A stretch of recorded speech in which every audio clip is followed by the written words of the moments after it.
but a good all-round package, and certainly the handling modifications of this year are very worthwhile. Now, possibly I'm not the man to criticise, but the 1100 is a heavy bike. It weighs 231 kilos with no fuel on board, compared with the 250 hitting the scales at 139 kilos. That's almost twice as heavy. And you really do notice it. I think that the thing to remember again is that it's horses for courses. Certain roads suit the 1100, certain roads suit the 250, and it depends on what you're looking for from each bike. They have specific areas that they both work well in. How does it stop for such a heavy bike? Well, the two don't go together very well. It has very good brakes on it, but of course when you're riding the 250 1 minute and the 1100 the next, you think you're never going to be able to stop it. It's like trying to stop a super tanker out in the channel. It really is an incredible motorcycle to slow down. Great fun to try and stop it in a hurry, I have to say. Well, the 93 version has a bigger seat, a higher fairing screen, wider mirrors, and some grab handles for the pillion rider. Does this mean the bike is moving towards a sports tourer? Yes, I think it does, Chris, because I think that the latest sports bikes have overtaken the GSXR really in technology as far as what is now available on the road. But it's a great sports tourer. The GSXR-1100 has always been a favourite bike. The bigger seats, well, the bigger seat was a bit difficult for our pillion passenger because she felt it was a little bit too wide for her. The screen and fairing were brilliant. As far as a rider's concerned, I think they were very, very good indeed. And the wider mirrors, I'm all for wider mirrors, especially on a sports tourer, as we've now deemed this bike.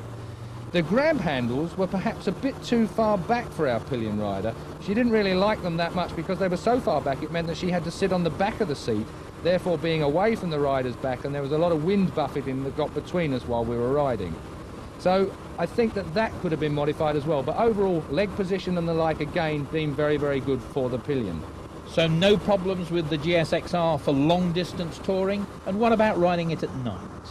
Well, again, riding at night, everything is good on the GSXR. Lighting nowadays is very, very up to standard. I find it a very easy motorcycle to ride at night. The layout of the speedos and the like is very, very good. The lighting inside the cabin is very, very good. So I think that really up to standard is all I can say as far as that bike's concerned. And you wouldn't mind doing lots of miles, hour after hour?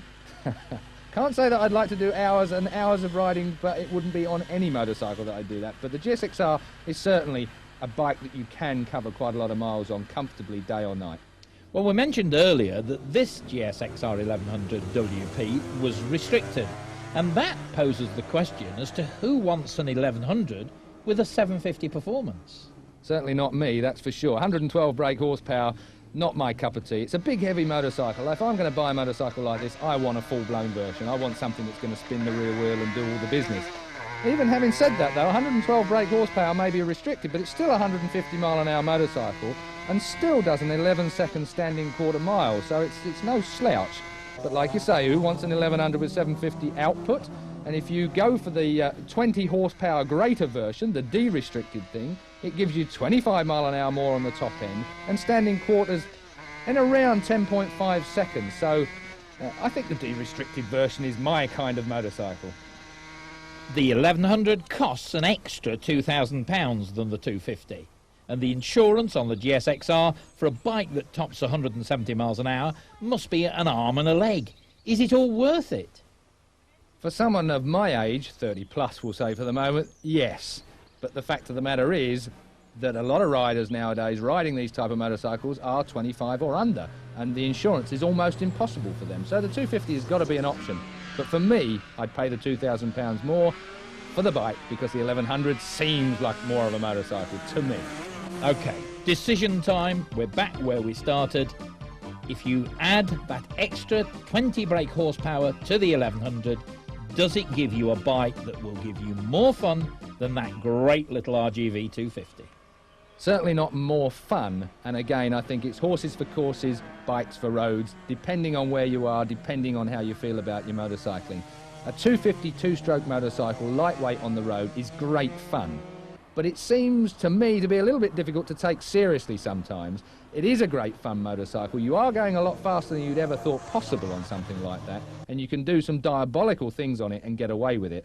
But still, I think the GSXR-1100, great big thumping muscle bike, loads of wheel spinning horsepower, is great fun. but it's debatable whether it is more fun than the 250. For me, I'm still undecided.